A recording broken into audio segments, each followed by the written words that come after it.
when you're a competitive athlete, you learn very quickly how strong you are or how energetic you are, all of those things. But it could very well be that there's a lot of people who have an equally as good a body as you have, that performs just as well, that is as muscular, let's say in bodybuilding, has exactly the same kind of, proportions and all of those things.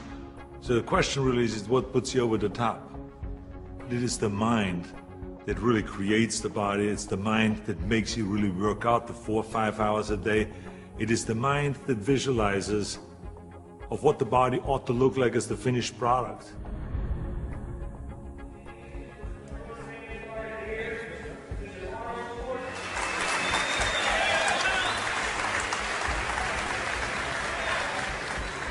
Hello everybody.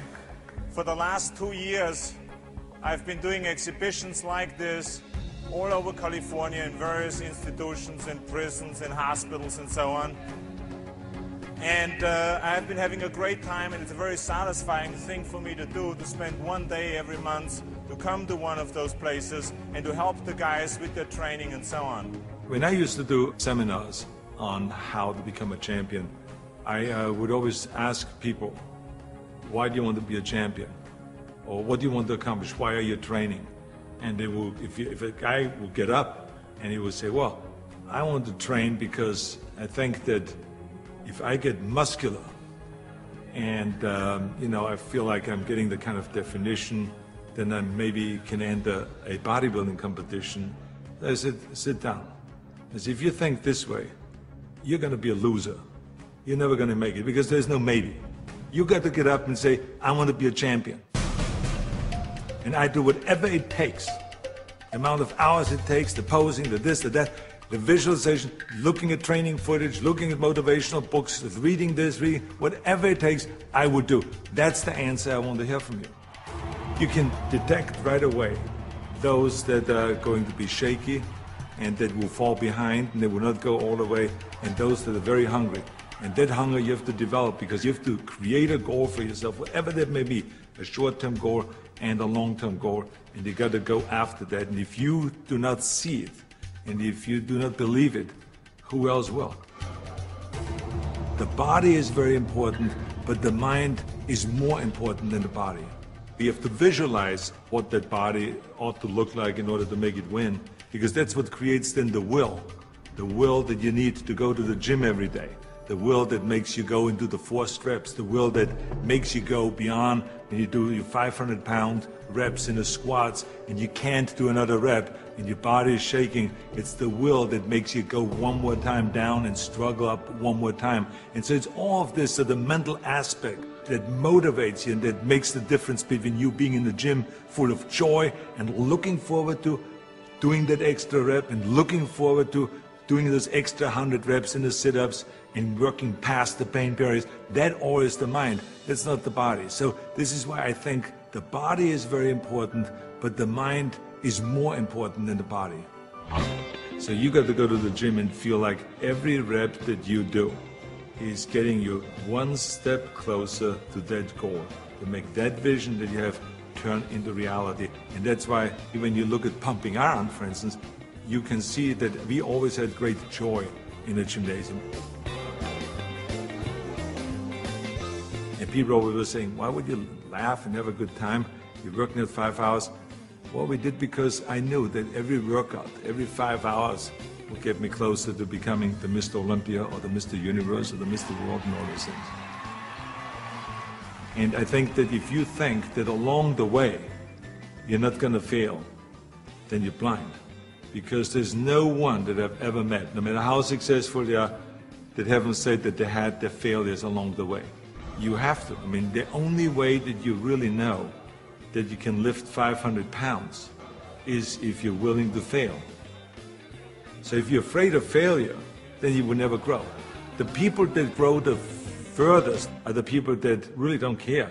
They fail or they make it, they're going to take that risk because that's what you have to do. I think what we learn in sports is very helpful to anything and everything else that you do in life. So now you apply that principle to acting. And you say, well, wait a minute, I put 5 hours in every day in working out, I did my posing 1 hour a day, I did my stretching and the this and that, and all of those kind of things. So now, let me apply the same thing to my acting career.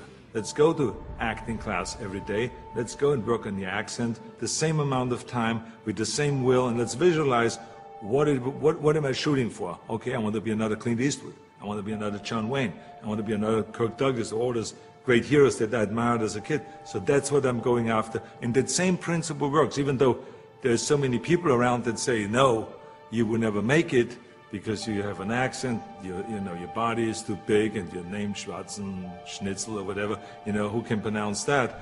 But you know. It doesn't matter if anyone else knows and if anyone else believes in it, but you know. And that you know that principle of visualizing yourself as a star will work, and all you have to do now is go towards that vision. I've retired from bodybuilding in 1975, and I assigned a series of Conan movies. Here I was, big studio behind you, budget $20 million, of course, which was in those days is an equivalent of today, $150 million. I was going to Australia to be a judge at the Mr. Olympia competition. But then all of a sudden, I thought, I should compete.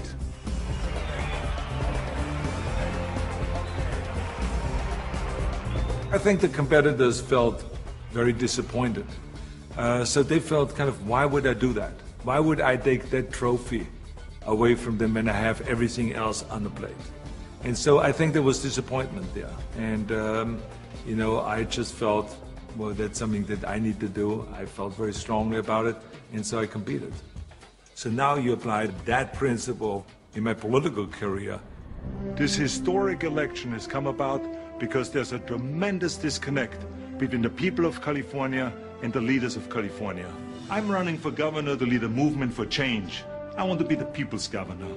I will work honestly, without fear or favor, to do what is right for all Californians. Join Arnold and let's bring California back. People see me as a big action hero on a screen, and they expect the same kind of bigger-than-life action in reality. That's why in my political career, people always say to me, well, but this is politically risky to go and start, for instance, talking about prison reform. People don't want to go and even talk about that. So I say, well, maybe it's politically risky, but in the meantime, we have 172,000 prisoners in facilities that are built for 100,000, and something is going to break, and something is going to happen. I want to fix it. I feel very strong that I can bring people together. I feel very strong that I could unite Democrats and Republicans, all of those things. And I knew exactly what needed to be done to turn the economy around, to bring jobs back, to bring businesses back, to reform, workers' compensation, and to do all of those things. I knew there's certain things that we have to do to turn the economy around and to make people in California feel like that this is, in fact, a golden state. And true enough, after I have announced, and after I ran, and after I won, all of the things that I've planned became a reality. I always use bodybuilding as an example for a lot of things that I do. If it is talking about the budget, if it's talking about the environment, if it's talking about prison reform, somehow I always get in my experience of what I've learned in bodybuilding and then somehow tie it in of what I'm doing today. I have learned a tremendous amount, and every day still is a learning experience.